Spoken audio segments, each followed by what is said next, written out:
Somewhere in Paris, in the spring of 1860, a woman sang. We don't know her name. We don't know what she looked like. We know almost nothing about her except one thing. She sang in front of a machine, and the machine remembered. For 148 years, no one heard it. Not because the recording was lost, not because the machine broke, but because the man who built it had no idea how to play it back. He had invented a way to capture sound without inventing a way to release it. The voice existed, frozen in a groove scratched into soot on paper, waiting in a drawer somewhere while the world moved on and invented the phonograph and forgot about him entirely. His name was Edouard-Leon Scott de Martinville. He was a French printer and bookseller with no formal scientific training and an obsession that most people around him considered eccentric at best. He wanted to write sound, not play it, not reproduce it, write it, the way you write words on a page. Scott had been studying the human ear for years. He was fascinated by the anatomy of it, the way the eardrum vibrated in response to sound waves, the way those vibrations were transmitted through tiny bones into the inner ear.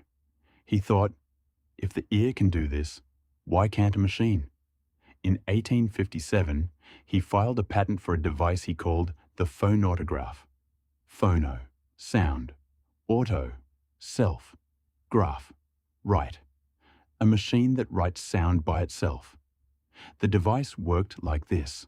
A horn collected sound waves.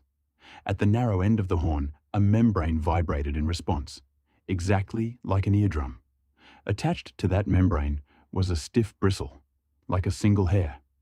And beneath that bristle, a cylinder coated in lamp black. Soot, rotated slowly. As the bristle moved with the vibrations, it scratched a wavy line into the soot. Sound, made visible. Frozen into a physical trace on a surface. Scott called these recordings phonautograms. He made hundreds of them. Voices, music, tuning forks. He was meticulous about it. He dated them, labeled them, filed them carefully. And he never once tried to play them back, because that was not the point. Scott was not trying to reproduce sound. He was trying to study it. He wanted to look at sound the way a scientist looks at a specimen, to analyze the shape of a voice, the frequency of a note, the physical structure of speech. The phonautogram was a scientific instrument, not an entertainment device. He had no idea what he had actually built. In 1877, 17 years after Scott made his recordings, Thomas Edison invented the phonograph. Edison could record sound and play it back. He became one of the most famous inventors in history. Scott read about it and wrote letters claiming priority, claiming that his phonautograph had come first. Nobody cared.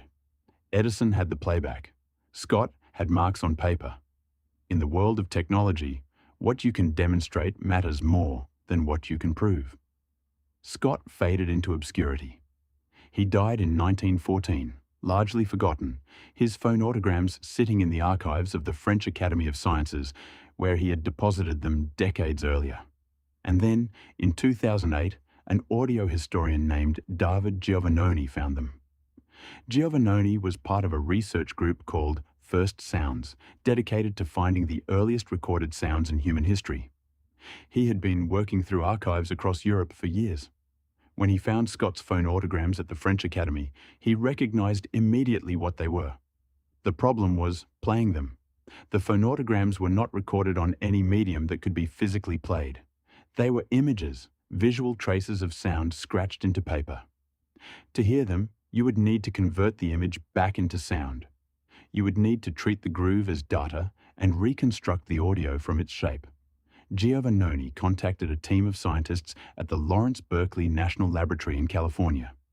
They had developed a technique called optical scanning, a way to digitally image a recording surface and use software to reconstruct the audio without physically touching the medium.